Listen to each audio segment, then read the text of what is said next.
Hey everyone, welcome back to my channel and welcome if you're new. In today's video, I'm showing you how to make the best paleo cinnamon rolls or cinnamon buns, whatever you call them, but they are so moist and delicious and yummy. If you guys are a fan of cinnamon buns, you are going to love this recipe. So let's go ahead and jump right into it. So to make these delicious, healthy cinnamon rolls, I'm starting off by using some yeast, which is gonna help really make them fluffy and rise. If you want a yeast-free recipe, I will leave one that I made last year or the year before down below. To that, I'm adding in some slightly warmed almond milk. You want it to be warm, but definitely not scalding or boiling, but warm really helps to activate the yeast. Then to that, I'm going to be adding in some coconut sugar, which is really my pantry sugar that I like to keep on hand. It's an unrefined sugar and I find it just easy to use in so many different types of baking. It's like an easy switch you can make from your normal like white sugar or brown sugar just to coconut sugar. I also buy it in bulk at Costco, so it's really cost effective too. To that, I'm adding in 2 eggs plus 1 egg yolk and some apple cider vinegar, along with some ghee, but you can also use some coconut oil here. I haven't tried this recipe with flax eggs, so I'm not sure if that will bind the cinnamon rolls enough, but if you do and it works, please comment down below so that others who might want to use flax eggs will know if it'll work. So I just break up the yolks and then we're going to whisk all of that wet ingredients together until it is nice and combined. In a separate bowl, I'm using this paleo flour blend by Bob's Red Mill. It's really good. It just has a blend of a bunch of different flours. So if you don't want to buy a bunch of different ones, this blend is already ready to go for lots of different types of baking. If you can't find this flour blend, you can use just almond flour, but use slightly less.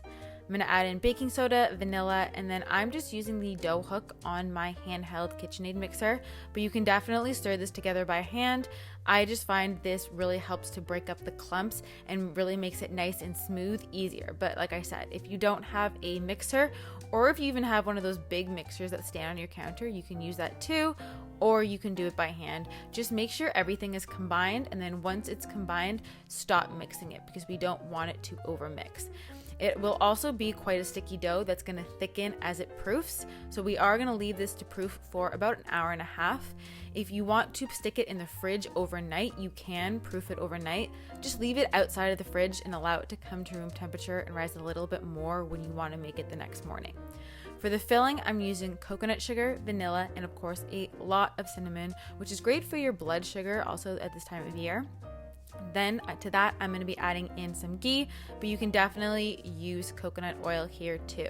And this is what's going to make the nice, yummy cinnamon filling that's going to go inside of our rolls.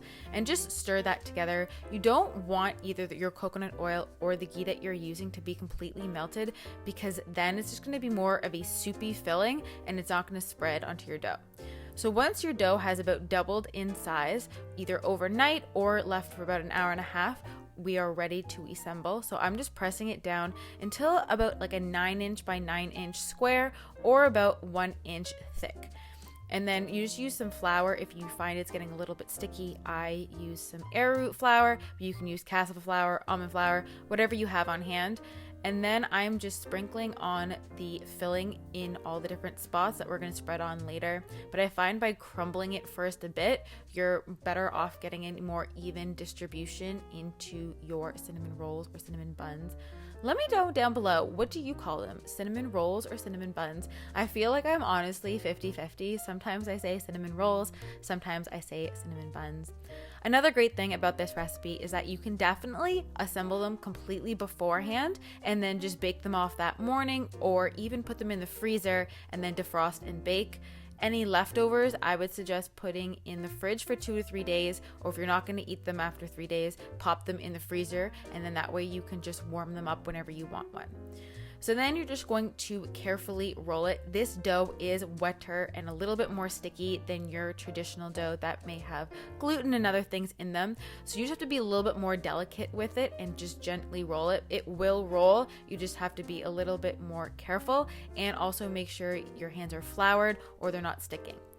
Then I'm just using a knife to slice up my cinnamon rolls. So this made 10 large rolls for me. I ended up having one that I couldn't even fit in the pan that I just cooked in a little cupcake ramekin dish. But you can also, if you don't have like a circular pan like this, you can put this in like your normal muffin tins. That will work too, or just place it on a baking sheet. But I really like when you bake them all up like this in a pan and they kind of all grow together and all the flavors kind of meld. So just lay them all in until it is nice and full. And while that is in the oven, you can go ahead and make your glaze. So I'm using some almond milk as well as some coconut butter. I find coconut butter honestly makes the easiest glaze ever. And then you just have to microwave that until it is nice and soft and you can spread it on. Make sure you allow your cinnamon buns to cool a little bit before you put it on. Otherwise, the icing or frosting will run all over the place. If you like that, that's great. If you're having the morning of, but if you're gonna frost them ahead of time, I would wait till it cools and then add your frosting. And then whenever you want, you can just pop it in the microwave for about 15 seconds and it'll melt and be ooey gooey and delicious. All right, guys, thanks for watching. I hope you enjoyed. If you make these cinnamon rolls, which you should, be sure to tag me on Instagram. I always love making cinnamon rolls on Christmas morning. That's like a thing that I have been doing since I was little. So this is definitely the recipe I'm going to be using this year. If you don't follow me on Instagram, make sure you do, because right now just started my Very Merry Livmas, where I have 8 days of giveaways going on. So you're gonna wanna head over there and enter all the different giveaways. Today's only day 2 when you see this video, which means there's today and like 6 more days. So make sure you follow along there so you can enter. I hope you guys are all having a great day, and I will see you in my next video. Bye, guys.